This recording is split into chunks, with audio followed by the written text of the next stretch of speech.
teman-teman, sebelum kami menjelaskan ini teks laporan hasil observasi, terlebih dahulu kami akan menjelaskan apa itu observasi. Jadi, observasi adalah proses mengamati atau memperhatikan suatu objek, peristiwa, atau fenomena dengan cermat untuk mengumpulkan data atau informasi. Observasi dilakukan secara langsung dengan menggunakan panca indera, seperti penglihatan, pendengaran, atau sentuhan, untuk mendapatkan gambaran yang jelas mengenai sesuatu.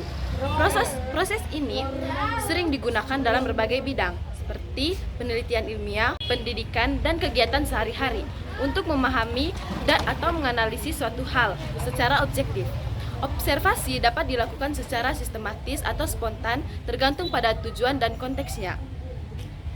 Teks laporan hasil observasi adalah teks yang berisi penjelasan tentang suatu objek, peristiwa, atau fenomena yang diamati secara langsung. Teks ini bersifat objektif dan ditulis berdasarkan fakta-fakta yang ditemukan selama pengamatan. Laporan observasi bertujuan untuk memberikan informasi yang akurat dan mendetail mengenai objek yang diamati, seperti ciri-ciri, sifat, atau perilaku objek tersebut. Struktur teks ini umumnya terdiri dari pernyataan umum mengenai objek, deskripsi bagian-bagian objek, dan simpulan. Teks laporan hasil observasi biasanya digunakan dalam dunia pendidikan, penelitian, atau untuk tujuan dokumentasi ilmiah. Adapun ciri-ciri teks laporan hasil observasi. Yang pertama, harus mengandung fakta. Yang kedua, bersifat objektif atau pernyataannya tidak dikarang-karang atau berdasarkan penelitian yang telah dibuat. Yang ketiga, harus ditulis sempurna dan lengkap. Yang keempat, tidak memasukkan hal-hal yang mengandung prasangka, pemihakan, dan yang menyimpang. Dan yang kelima, disajikan menarik baik dalam hal tata bahasa yang jelas, isinya berbobot maupun susunannya logis.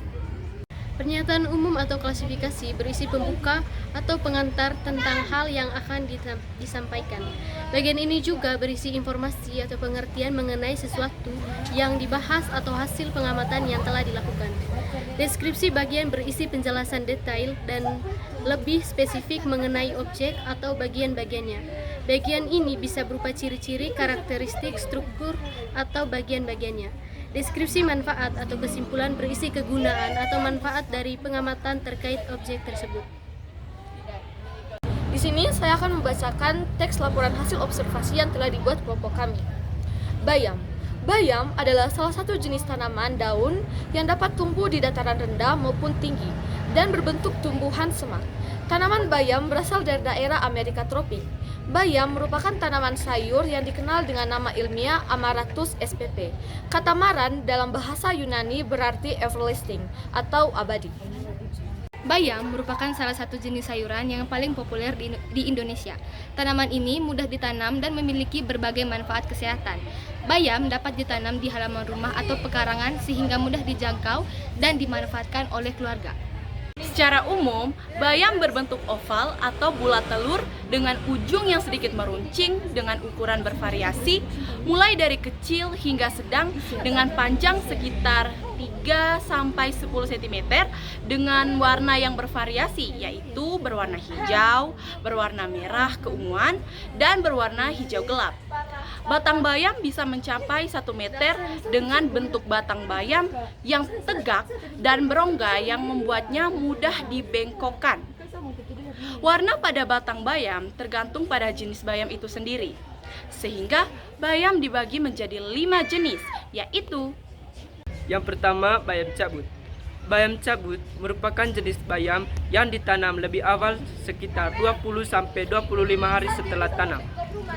Bayam ini memiliki daun yang lebih kecil dan batang yang lebih lembut dibandingkan bayam biasanya. Bayam cabut dipanen selama 20-25 hari. Dan bayam ini memiliki daun yang lebih kecil dan batang yang lebih lembut dibandingkan bayam biasa. 2. Bayam duri. Bayam duri memiliki ciri khas berupa duri kecil pada batangnya. Daunnya lebih kecil dan kluster dibandingkan jenis bayam lainnya.